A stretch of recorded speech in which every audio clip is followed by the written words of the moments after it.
mọc bọc ôi bạch chi nghiêng vuông đảm bảo anh không chiết bạch thư clear sạch cổ clear sạch cổ hộp rồi đây hướng làm ép cam mấy cái bột được bột về giờ ta sẽ lắc trong máu rồi cứ xong với miền gì niệm vuông và miền chi còn xôi mình sẽ đẩy cô bảy chi niệm vuông sẵn bài tròn sẵn cầm điện tử bảy chi anh này hai chỉ là sọc nhung hai chi bàn xôi này chi niệm vuông bảy chi niệm vuông sẵn máu bao gồm bà bao gồm mọc cái bảy bàn đi tràn đây cái lạc tràn tỏ nhưng bàn to tớ mười chi bàn xôi dương mười chi bàn xôi dương to tiệt bạn bằng ôn chi bàn xôi dương mà chi bàn xôi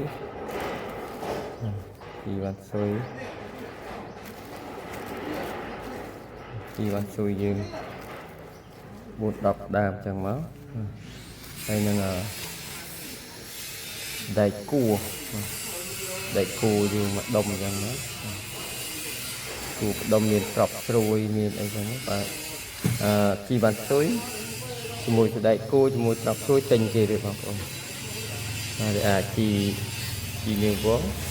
nước nằm bằng gì chi bàn xôi một cắt đi nó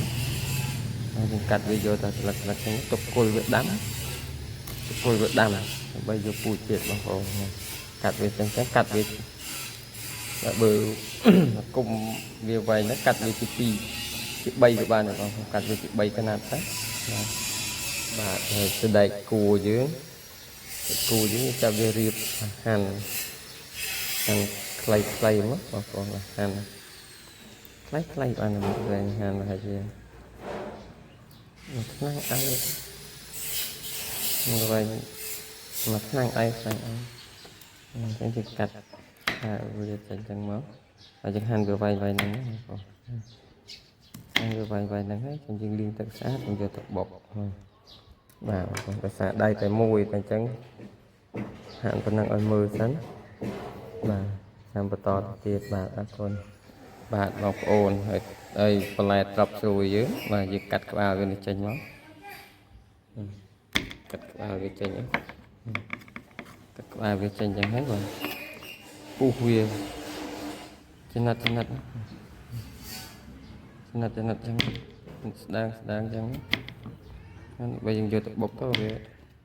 còn mà tội men ơi mọt khay mà u khuya trên nát chẳng lại với miền trà sẽ đại cu chi bàn xôi chi niềm vô trọc rồi và tọa mó dựng bay một tê giờ mà con trền chưa bay một tê con có đây không con trền bay một tê như đầm bàn bao giờ bay mó bay tê thì tràn tịt máu bảo con tê tràn tịt bàn hầm liệt ngay và tọa máu nhưng vô sạch cô sạch phôi sạch ho sạch phôi máu mà còn sạch cái nào là phôi su cho su nhận lụ máu mà nhưng vô mới được hành về đang những hành về đang cả hành sạch cố cứ ở hành và đòi sạch cho thế hành tầng về cả người phôi hành được tân người phôi là hành về đang thì sạch phôi nhưng hành là tự phôi cho nên dừng hành và đòi sách được spot đó không được hộp đó spot là dừng hành được tân dân tới biết và nhiều được phôi thừa phôi vậy nhưng mà hành được tân chẳng mất hành là đang បាទបងប្អូនទាំងនេះហាន់ហើយចាំមើលបន្តទៀតបងប្អូននឹងបងប្អូនហាន់វាឲ្យប្រទះស្ដើងស្ដើងអញ្ចឹងមកបាទរៀងប្រទះស្ដើងស្ដើងអញ្ចឹងមកស្ដើងបងប្អូនប្រទះស្ដើងស្ដើងអញ្ចឹងមកឆាប់ចូលជាតិគឺយើងដាក់ក្រូចឆ្មាដាក់បាទដាក់ទឹកក្រូចឆ្មាចូលទៅវាឆាប់ចូលជាតិរហ័សផុយទៀតបងប្អូនហាន់វាចឹងស្ដើងស្ដើងចឹងអស់មកបាទនឹងបន្ទាប់មកយើងបាទយើងយកបន្លែដែលយើងផ្សំហើយនេះបាទយកបន្លែយើងផ្សំហើយនេះបាទមកបុកញុំវារៀងបែកតិចមកដើម្បីយើងដាក់ចូលទៅវារហ័សចូលជាតិបាទយកបុកញុំចឹងមកបាទបន្ទាប់មកយើងមានគ្រឿងផ្សំរបស់យើងមានក្រូចឆ្មាមានម្ទេសដែលយើងបេះមិញហ្នឹងបងប្អូនហើយមានសាច់គោបាទនឹងហៅព្រាសាច់គោអញ្ចឹងតាមដល់ពេលបុកញុំមនុស្សរួចអស់ហើយបាទយើងចាប់ផ្ដើមបុកម្ទេសយើងជាមួយនឹងខ្ទឹមជាមួយនឹងក្រូចឆ្មាយើងសម្បាច់ដាក់ទៅរួចបាទយើងយកទៅច្បល់គ្នាជាមួយនឹងបន្លែដែលយើងបានបុកនោះបាទបន្ទាប់ពីយើងបុកបាទបន្លែយើងរួចអស់ហើយបាទយើងចាប់ផ្ដើមបុកគ្រឿងម្ដងគ្រឿងបាទមានខ្ទឹមនិងម្ទេសបាទនេះចាប់ផ្ដើមបុកបាទចាប់ផ្ដើមបុកកូនត្រេនចាប់ផ្ដើមបុកហើយ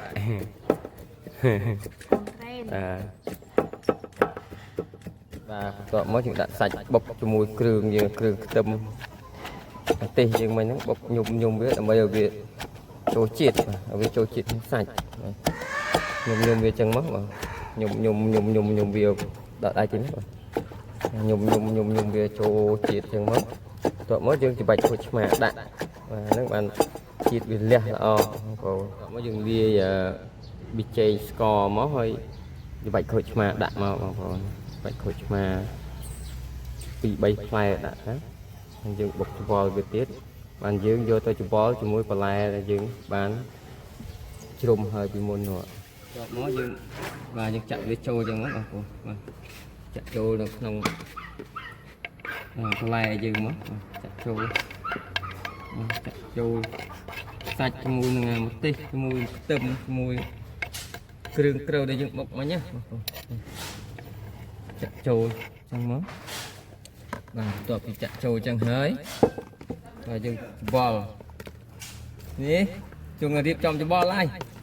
បាទយើងច្បល់វាចូលគ្រឿងចូលនេះមើលណាច្បល់វាចូលគ្រឿងចូលគ្នាចឹងណាច្បល់វាសពគ្រប់ច្បល់វាចូលជាតិគ្នាចឹងណាយើងអស់ចាប់ដល់ជាតិអស់ដាក់ស្រោបដៃបាទស្រោបដៃបាច់វាខ្ញុំអត់ធ្វើស្រោបដៃទេធ្វើសាប់ព្រាយកច្បល់មកបាទទីតោះមកដាក់អានេះជាមួយវាបាទទីយើងច្បល់រួចយើងភ្លុកវាសាកលោមើលតែវារសជាតិវាយ៉ាងម៉េចបាទមកភ្លុកទាំងអស់គ្នាបងប្អូនមកភ្លុកបាទភ្លុកតិចសិនមើលដួសមកប៉ុណ្ណឹងភ្លុកមកបងប្អូនប៉ុណ្ណឹងភ្លុកមកបងប្អូនភ្លុកទាំងអស់គ្នា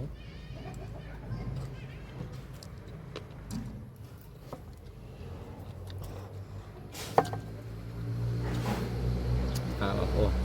អូខេឆ្ងាញ់បងប្អូនប៉ុន្តែតាមតម្រូវមាត់បងប្អូនថាចង់ដិតជូរតិចតែបងប្អូនថែមក្រូចឆ្មាទៀតបាទអរគុណជំរាបលាបាទឥឡូវឃើញថាធ្វើរួចរាល់អស់ហើយបាទការភ្លុកនឹងគោលមមសំគូអស់ហើយបាទឥឡូវឲ្យក្មេងៗបាទឲ្យក្មេងៗភ្លុកម្ដងត្រូវមកក្មេងៗអត់កុំឲ្យថាត្រូវមាត់តែយើងចាស់បាទមកមើលក្មេងៗញ៉ាំទាំងអស់គ្នាបាទតោះមួយមាត់ដូចគេរំអត់បាទមិនដែររសជាតិយ៉ាងម៉េចដែររសជាតិដិតល្អអត់ហ៎ឯនោះធ្វើមាត់អីញុកដល់បាទឆ្ងាញ់អត់នឹងអរគុណមួយមកអរគុណអស់គ្នាមួយ